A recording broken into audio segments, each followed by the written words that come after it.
अस्सलाम वालेकुम dear student. आज हम first year physics chapter number 2 vector and equilibrium की कंसेप्चुअल क्वेश्चन पढ़ते हैं। Conceptual question of first year physics chapter number 2 vector and equilibrium. Vector और एक्विलिब्रियम चैप्टर 2 है फर्स्ट ईयर फिज़िक्स की, और इस चैप्टर 2 की जो कंसेप्चुअल क्वेश्चन है उसको हम सॉल्व करेंगे। फर्स्ट कंसेप्चुअल क्वेश्चन पे आते हैं। What is the first conceptual question? It is first conceptual question जो है वो कह रहा है, is it possible to add three vectors of equal magnitude but different direction to get a null vector? Illustrate with diagram. First conceptual question कह रहा है कि क्या ये पॉसिबल है कि आपके पास थ्री वेक्टर है जिनके मैग्नीट्यूड इक्वल है और डायरेक्शंस अपोजिट है, और आप इसको ऐड करके ज़ीरो या नल वेक्टर हासिल कर सकते हो। क्या ये पॉसिबल है कि आप तीन वेक्टर्स जिनके मैग्नीट्यूड इक्वल है, डायरेक्शन अपोजिट है, ऐड करके ज़ीरो वेक्टर हासिल कर सकते हैं? अगर कर सकते हैं तो डायग्राम के साथ इसको आप रिप्रेजेंट कर ले, डायग्राम के थ्रू इसको एक्सप्लेन कर ले। पहले yes, it is possible to add the three vectors of equal magnitude but of different directions to get a null vector or zero vector। ये बिल्कुल पॉसिबल है कि आप थ्री वेक्टर्स जिनके मैग्नीट्यूड इक्वल है और डायरेक्शंस डिफरेंट है, इनको ऐड करके आप ज़ीरो हासिल कर सकते हो, ज़ीरो वेक्टर या नल वेक्टर हासिल कर सकते हो। नल वेक्टर कौन सा वेक्टर होता है? नल वेक्टर वो वेक्टर है जिसकी मैग्नीट्यूड ज़ीरो होता है। फॉर एग्जांपल, एक बॉडी रेस्ट पर है तो रेस्ट के दौरान इसकी जो वेलोसिटी वाला वेक्टर है वो ज़ीरो वेक्टर कहलाता है, क्योंकि वेलोसिटी की मैग्नीट्यूड ज़ीरो है। इस तरह नल वेक्टर, जितने भी वेक्टर्स नल वेक्टर होते हैं, इन सब की जो मैग्नीट्यूड होती है वो क्या होती है? ज़ीरो होती है। तो ये पॉसिबल है कि अगर हम तीन वेक्टर्स, ऐसे वेक्टर जिनके मैग्नीट्यूड इक्वल होते हैं और डायरेक्शन डिफरेंस होते हैं, इनको ऐड करके नल वेक्टर हासिल कर सकते हैं। For example, when three vectors of equal magnitudes are acting at a point at 120 degree to each other, then according to head to tail rule they resultant a zero or null vector। For example, आपके पास three vector है जिनके magnitude equal है और वो एक point, एक body पर अमल कर रहे हैं और एक दूसरे के साथ 120 डिग्री का एंगल जो है वो बनाते हैं, तो हेड टू टेल रूल के मुताबिक, वेक्टर एडिशन के मुताबिक, इनकी जो रिजल्टेंट वेक्टर है वो उसकी मैग्नीट्यूड ज़ीरो होगी। मतलब कि इसकी रिजल्टेंट वेक्टर एक ज़ीरो वेक्टर या एक नल वेक्टर होगा। डायग्राम के थ्रू इसको एक्सप्लेन करते हैं। फॉर एग्जांपल, आपके पास एक ब्लॉक है, एक बॉडी है, और इस ब्लॉक पर थ्री फोर्सेस अमल कर रहे हैं, F1 फोर्स, F2 फोर्स और F3 फोर्स। और ये F1, F2, F3, F1 का modulus this is equal to F2 का मॉडुलस, F2 का modulus is equal to F3 का मॉडुलस। मतलब कि ये तीनों फोर्सेस मैग्नीट्यूड में क्या है? बराबर है। इस वेक्टर लेंथ से आपको पता चलेगा ये वेक्टर लेंथ देके, ये वेक्टर लेंथ देके और ये वेक्टर लेंथ ये इक्वल है। मतलब कि ये तीन फोर्सेस है और इनके मैग्नीट्यूड जो है वो इक्वल है। लेकिन अगर हम डायरेक्शन को देखें तो ये एक दूसरे के साथ कितना एंगल पर एक्ट कर रहे हैं? इस बॉडी पर 120 डिग्री। F1 F2 के साथ 120 डिग्री बना रहा है, F2 F3 के साथ 120 डिग्री बना रहा है, F3 F1 के साथ 120 डिग्री एंगल बना रहा है। ओके, तो इस डायग्राम में अगर आप इन तीनों फोर्सेस की रिजल्टेंट को देखें तो रिजल्टेंट इस डायग्राम में इन तीनों फोर्सेस की ज़ीरो आ रहा है। कैसे? ये दो फोर्सेस F1 और F2 ऐड होके एक रिजल्टेंट बनाएगा, और वो रिजल्टेंट जो है इस F3 फोर्स के अपोजिट डायरेक्शन में होगा और मैग्नीट्यूड में इक्वल होगा। तो ये F3 फोर्स इन दोनों की जो रिजल्टेंट है उसके साथ कैंसिल होके ज़ीरो वेक्टर बनाएगा, नल वेक्टर बनाएगा। According to head to tail rule, resultant vector will be equal to F1 plus F2 plus F3। this will be equal to zero vector या null vector। मतलब कि इस resultant vector की magnitude zero होगी। कैसे? यहाँ पर देखें, अगर हम हेड टू टेल रूल के ज़रिए इसको जमा कर ले तो F1 plus F2 plus F3, पहले हम F1 को अपने ही डायरेक्शन में ड्रा करेंगे, तो this is the F1 in its respective direction, okay. And second हम F2 को ड्रा करेंगे F1 की हेड से अपने ही डायरेक्शन में, तो this is the F2 force in its respective direction from the head of the first vector F1। इसको हमने F1 के हेड से ड्रा किया हुआ है अपने ही डायरेक्शन में, और F3 को भी हम अपने ही डायरेक्शन में ड्रा करेंगे F2 के हेड से। तो F3 की टेल F2 की हेड से मिला के अपने ही डायरेक्शन में F3 को भी ड्रा कर ले। तो यहाँ पर देखें F1 की टेल और F3 की हेड जो है वो कोइंसाइड हो रहे हैं, मतलब कि ये एक क्लोज लूप बनाता है, क्लोज ट्राइंगल बनाता है। और वेक्टर एडिशन में जब भी आप according to head to tail rule आपके पास एक वेक्टर की एक क्लोज लूप जो है वो बन जाती है, तो क्लोज पाथ की रिजल्टेंट क्या होती है, 0 होती है। तो मतलब कि अगर आपके पास 3 वेक्टर है और इनके मैग्नीट्यूड इक्वल है लेकिन डायरेक्शन इनके देखे यहाँ पर डिफरेंट डायरेक्शन है, तो इसको ऐड करके आप नल वेक्टर या 0 वेक्टर हासिल कर सकते हो। This is the conceptual question number 1 of first year physics chapter number 2।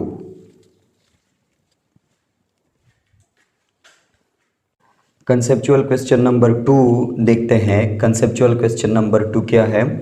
The magnitude of 3 vectors are 2 metre, 3 metre and 5 metre respectively.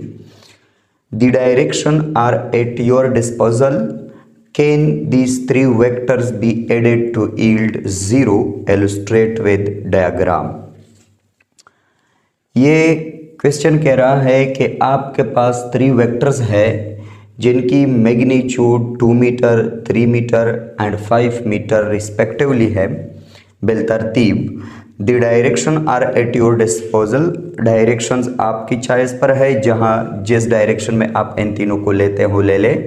Can these 3 vectors be added to yield 0? क्या ये तीनों vectors आप इस तरह ऐड कर सकते हैं कि ये आपको 0 result they? Illustrate with diagram, diagram के जरिए इसको एक्सप्लेन कर ले। आपको 3 वेक्टर दिए हैं 5 मीटर, 3 मीटर 2 मीटर, 3 मीटर और 5 मीटर मैग्नीट्यूड वाले, और ये क्वेश्चन कह रहा है कि डायरेक्शन आपकी मर्जी है, जहां जिस डायरेक्शन में आप इन तीनों को लेते हो ले ले। लेकिन क्या इन 3 वेक्टर को आप इस तरह ऐड कर सकते हैं कि जो रिज़ल्ट है इसकी वो क्या आ जाएगी, इनकी रिज़ल्ट 0 आ जाए, और इसको डायग्राम के थ्रू एक्सप्लेन कर ले। तो पहले हम आंसर में लिखते हैं yes these 3 vectors of magnitude 2 meter, 3 meter and 5 meter can be added to yield 0। बिल्कुल, ये जो 3 वेक्टर है 2 मीटर, 3 मीटर और 5 मीटर मैग्नीट्यूड वाले, इनको आप इस तरह ऐड कर सकते हो कि ये आपको 0 रिजल्ट दे दे। फर्स्ट अगर आप थोड़ा सोच कर ले, फर्स्ट कंसेप्चुअल क्वेश्चन में 3 वेक्टर्स की मैग्नीट्यूड इक्वल थे और यहाँ पे 3 वेक्टर की मैग्नीट्यूड जो है वो डिफरेंट है। सिर्फ फ़र्क ये है कि वहाँ पे मैग्नीट्यूड इक्वल थे और यहाँ पे मैग्नीट्यूड डिफरेंट है। तो पहले ये बिल्कुल हम कर सकते हैं कि इन 3 मैग्नीट्यूड वाले जो वेक्टर्स है इनको हम ऐड करके 0 रिजल्ट हासिल कर सकते हैं। कैसे? if the 2 vectors of magnitude 2 meter and 3 meter are taken parallel to each other, अगर आप जो 2 वेक्टर है जिनकी मैग्नीट्यूड 2 मीटर और 3 मीटर है इनको आप पैरेलल ले ले। पैरेलल यहाँ पे देखें, let suppose vector A is equal to 2 meter, vector B is equal to 3 meter, और दोनों को हमने पैरेलल लिए हुए हैं। अगर आप इन 2 वेक्टर्स को पैरेलल ले ले, 2 मीटर और 3 मीटर मैग्नीट्यूड वाले वेक्टर्स को, and the third one vector and the third one of magnitude 5 meter is taken anti-parallel to the two vectors of magnitude 2 meter and 3 meter। और जो थर्ड वन वेक्टर है vector C, हमने यहाँ पे इसको जो है कहा है vector C third one vector जो 5 मीटर इसकी मैग्नीट्यूड है। अगर आप इस थर्ड वन वेक्टर को इन दो वेक्टर जिनकी मैग्नीट्यूड 2 मीटर और 3 मीटर है, इन दो वेक्टर के एंटी पैरेलल ले लें। आप इन तीनों वेक्टर को ऐड कर सकते हो और ये जीरो रिजल्ट भी दे सकता है, लेकिन अगर आप इन वेक्टर को किस डायरेक्शन में ले ले ये आपकी चॉइस है। तो आप अगर दो वेक्टर्स ए और बी 2 मीटर और 3 मीटर वाले जो वेक्टर्स है उनको पैरेलल ले ले, if the two vectors of magnitude 2 meter and 3 meter are taken parallel to each other, इनको पैरेलल ले ले, and the third one of magnitude 5 meter is taken anti parallel to the first two vectors of magnitude 2 meter and 3 meter. और आपकी जो third one vector है जिसकी magnitude 5 metre है, ये आप इन दो वेक्टर्स के एंटी पैरेलल ले ले।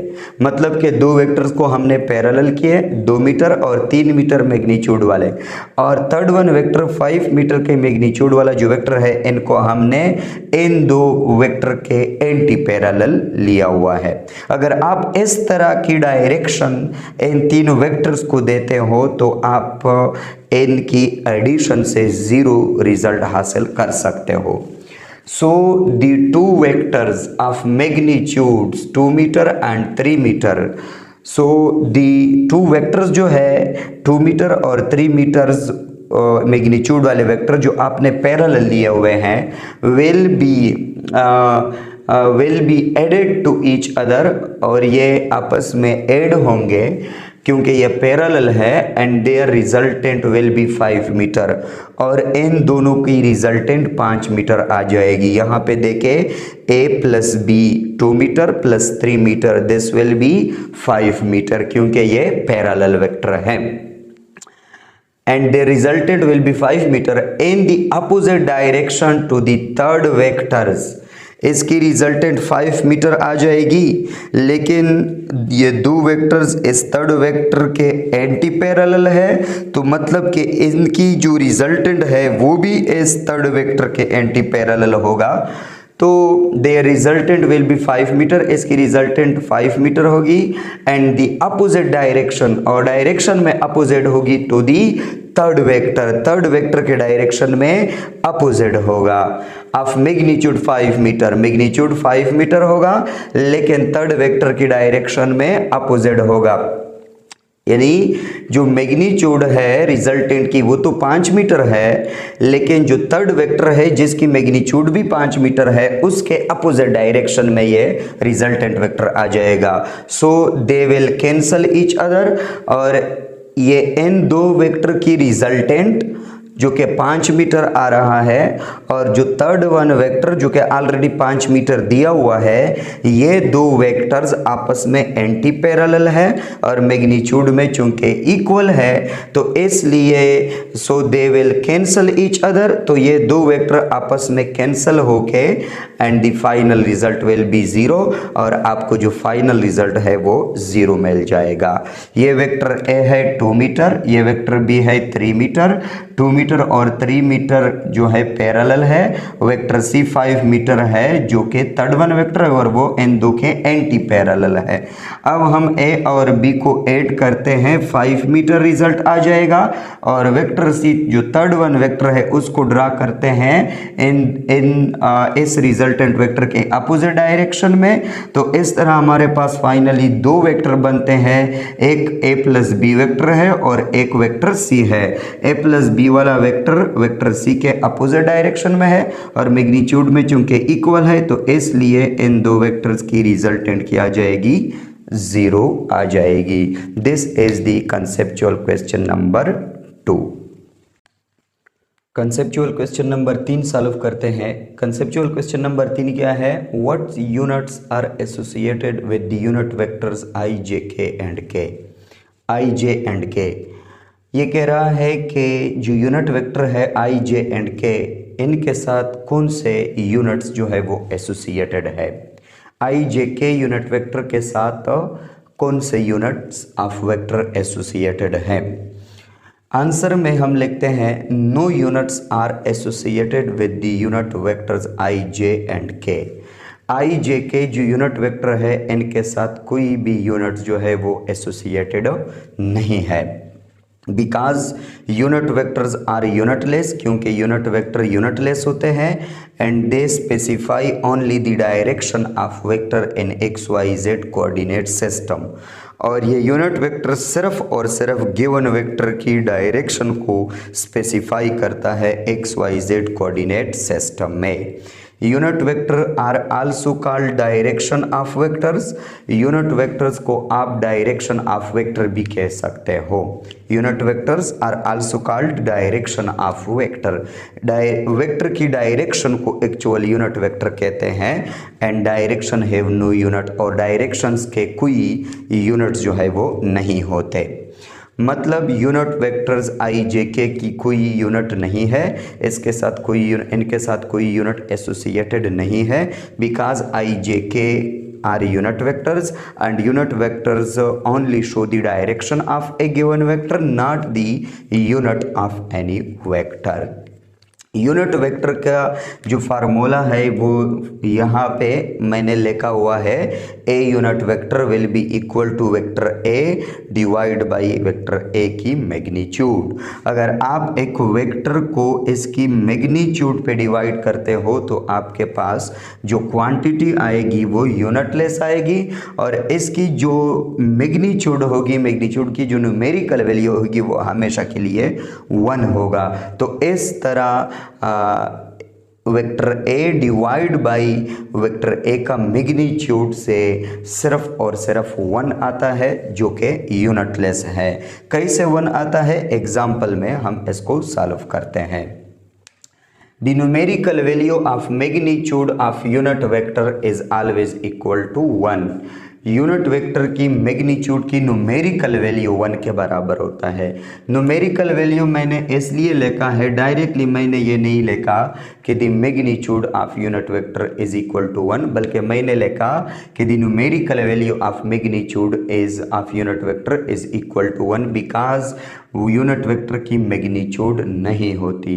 अगर आप मैग्नीट्यूड की बात करते हो तो मैग्नीट्यूड जो होता है उसकी मैग्नीट्यूड की में एक नंबर होता है और इसके साथ एक प्रॉपर यूनिट होता है। लेकिन यहाँ पे अगर हम देखें तो यूनिट वेक्टर चूंकि यूनिटलेस है, अगर यूनिटलेस है तो इसकी मैग्नीट्यूड नहीं बनती, इसलिए मैंने लिखा है कि इसकी मैग्नीट्यूड की न्यूमेरिकल वैल्यू जो है वो 1 के बराबर है। ओके, यहाँ पे X Y Z coordinate system है और X Y Z coordinate system में आई जो है वो मोस्टली हम एलांग एक्स लेते हैं, जे को हम एलांग वाई लेते हैं और के को हम एलांग जेड लेते हैं। X Y Z, horizontal line को हम एक्स कहते हैं, वर्टिकल लाइन को हम वाई कहते हैं, out of the board line को हम जेड कहते हैं। और आप एक्स वाई जेड एनी को कह सकते हैं, लेकिन हमारे बुक में मोस्टली हॉरिजॉन्टल लाइन को एक्स, वर्टिकल लाइन को वाई और आउट ऑफ द बोर्ड या and to the board line को जेड कहा जाता है। और एलांग एक्स हम अमूमन आई लेते हैं, small I unit vector I cap, और एलांग वाई हम जे कैप यानी जे यूनिट वेक्टर, और एलांग जेड हम के कैप यानी के यूनिट वेक्टर लेते हैं। ओके, आपके पास एक एग्जाम्पल है, let suppose F is equal to 50 newton I unit vector. आपको लिखा है 50 न्यूटन आई यूनिट वेक्टर एक फोर्स है। तो इसमें जो आई यूनिट वेक्टर यहाँ पे मैंने लिखा हुआ है, मैंने लिखा है ये वेक्टर जो है, ये आई यूनिट वेक्टर, ये आई कैप, ये क्या रिप्रेजेंट कर रहा है, this represent that force along x axis, कि ये फोर्स जो है वो एलांग एक्स एक्सिस एक्ट कर रहा है किसी बॉडी पर। बाकी इस यूनिट वेक्टर आई कैप की कोई मतलब नहीं है, सिर्फ इस फोर्स की डायरेक्शन को रिप्रेजेंट करता है। अगर आप यहाँ पे ये आई यूनिट वेक्टर न लेके तो इस फोर्स की डायरेक्शन हमें नहीं पता कि ये फोर्स किस डायरेक्शन में अमल कर रहा है। अगर आप इस फोर्स के साथ इसकी डायरेक्शन लिखना चाहते हो तो इसकी डायरेक्शन के लिए आप यूनिट वेक्टर का इस्तेमाल करेंगे, वो आई जे और के एनी वन आप लिख सकते हो। यहाँ पे मैंने आई यूनिट वेक्टर लिखा हुआ है। ओके ये आई रिप्रेजेंट कर रहा है कि फोर्स अलोंग एक्स एक्सेस है। बाकी अगर हम इस फोर्स की यूनिट वेक्टर को देखें तो F unit vector this will be equal to F vector divide by H की magnitude. So this will F unit vector will be equal to F vector कितना है 50 newton, I unit vector divide by F की magnitude कितनी है 50 Newton. तो 50 Newton और 50 Newton ये cancel होके आपके जो फोर्स की जो यूनिट वेक्टर है F unit vector this will be equal to I unit vector. मतलब कि ये आई यूनिट वेक्टर जो है ये एस फोर्स की यूनिट वेक्टर है। और यहाँ पे देखिए 50 न्यूटन और 50 न्यूटन कैंसिल होके आई के साथ क्या ज़रब में है 1 मल्टीप्लिकेशन में है, मतलब कि इसकी मैग्नीट्यूड की न्यूमेरिकल वैल्यू 1 है और बाकी आई की कोई यूनिट जो है नहीं है। यहाँ पे देखें newton by newton cancel each other and the I unit vector has no units, I unit vector की कोई यूनिट्स नहीं है। दूसरा एग्जांपल है, फॉर एग्जांपल आपके पास एक फोर्स है 50 newton I unit vector plus 30 Newton J unit vector. अगर आपके पास इस तरह फोर्स लिखा हुआ है तो इसका मतलब है कि ये फोर्स जो है ये सिर्फ एक्स या वाई में अमल नहीं कर रहा बल्कि ये एक्स वाई प्लेन में अमल कर रहा है। और एक्स वाई प्लेन में एलॉन्ग एक्स जो है मतलब एलॉन्ग आई यूनिट वेक्टर वो 50 न्यूटन अमल कर रहा है, 50 न्यूटन है, और एलॉन्ग वाई डायरेक्शन मतलब एलॉन्ग जे यूनिट वेक्टर जो है वो 30 न्यूटन है। तो मतलब कि ये फोर्स एक्स वाई प्लेन में है और इस फोर्स के दो कंपोनेंट बन रहे हैं, एक एलॉन्ग एक्स एक्सिस है, एक एलॉन्ग वाई एक्सिस है। एलॉन्ग एक्स एक्सिस 50 न्यूटन है, एलॉन्ग वाई एक्सिस 30 न्यूटन है। तो मतलब कि आई जे के जो होता है ये एक वेक्टर, एक गिवन वेक्टर की डायरेक्शंस, कंपोनेंट्स के डायरेक्शंस को रिप्रेजेंट करता है। बाकी यूनिट वेक्टर के कोई यूनिट्स जो है वो नहीं होते। Unit vectors are unitless, unit vector unitless होते हैं and they are also called direction of vector, और इनको वेक्टर की डायरेक्शन भी कहते हैं because they show only the direction of vectors. This is the conceptual question number 3।